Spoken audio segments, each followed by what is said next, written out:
Decline of the Indus valley civilisation की ये जो वादी सिंध की तहजीब है, जब ये इतनी बेहतर परवान चढ़ रही थी कि इसमें एग्रीकल्चर, आर्किटेक्चर, इसमें ट्रेड, इसमें रिलीजन, इसमें सोशल स्ट्रक्चर बड़ा बेहतरीन था, हर तरफ से तारीफें की जा रही हैं, तो क्या वजह थी कि इसे डिक्लाइन हो गया और ये पसमानदगी की, ये पस्ती की तरफ चली गई, ये खत्म हो गई। So historians have different theories about the decline of the Indus valley civilisation के जो तारीखदान हैं वो बहुत सारी थीरीज बयान करते हैं, उनके बहुत सारे नजरियात हैं कि ये सोसाइटी डाउनफॉल हो गई।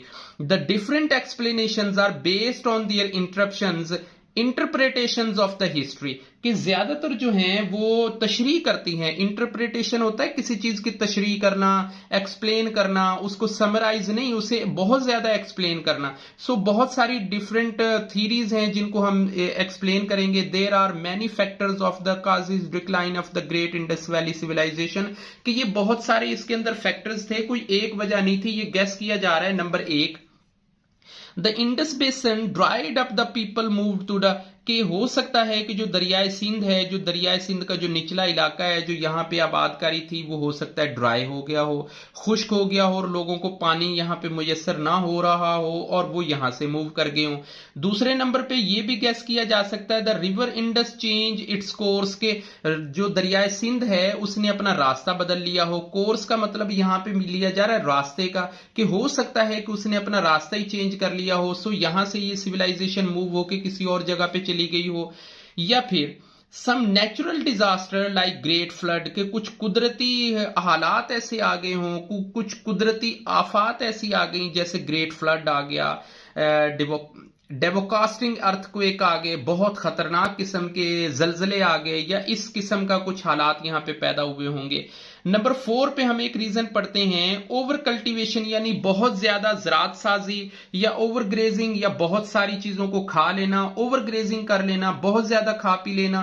डिफॉरेस्ट्रेशन यानी जंगलात का खात्मा कर देना, या land faces mostly the people to move away, के ये भी हालात ऐसे हो सकते थे कि यहां से लोगों ने मूव अवे यानी निकल गए। An epidemic wiped out the population, कोई वबा, कोई ऐसी, मतलब जैसे हमारे आज के टाइम में कोरोना एक बहुत बड़ी एपिडेमिक एक आई थी बला। सो जैसे उसने हालात को चेंज किया, मे भी हो सकता है कि उस टाइम के अंदर भी कोई एपिडेमिक, कोई डिजीज, कोई ऐसी वबा कोई आई हो जिसने पूरी जनरेशन को वाइप आउट कर दिया हो। इसके अलावा जो फॉरेन अटैक्स थे, people coming from the Central Asia known as the Aryans and the face for the lead to the deep into the India, कि हो सकता है कि जो आर्यंस आते थे यहाँ पे सेंट्रल एशिया से, और वो आके यहाँ पे अटैक करते थे, उनकी वजह से भी तंग आके लोगों ने यहाँ से मूव होना शुरू कर दिया हो, निकलना शुरू कर दिया हो। The people of Indus valley were very peaceful mercantile community, कि ये बड़े तिजारती तौर पे ना बड़े पुरसकून और पुरअमन से लोग थे, लड़ाई झगड़ा नहीं करते थे। ये भी हो सकता है कि they were unable to defend themselves against the Aryans, के वो आर्याई जो थे उनके अगेंस्ट अपने आप को डिफेंड ही ना कर सके हों, और वो यहाँ पे मारे गए हों या खत्म हो गए हों। इंशाल्लाह आज की वीडियो में हमारे इंडस वैली सिविलाइजेशन जो है वो चैप्टर कंप्लीट हो गया है, और अल्हम्दुलिल्लाह नेक्स्ट वीडियो में हम इसकी एक्सरसाइज की तरफ देखेंगे। तब तक के लिए अल्लाह हाफिज, अपना ख्याल रखिएगा।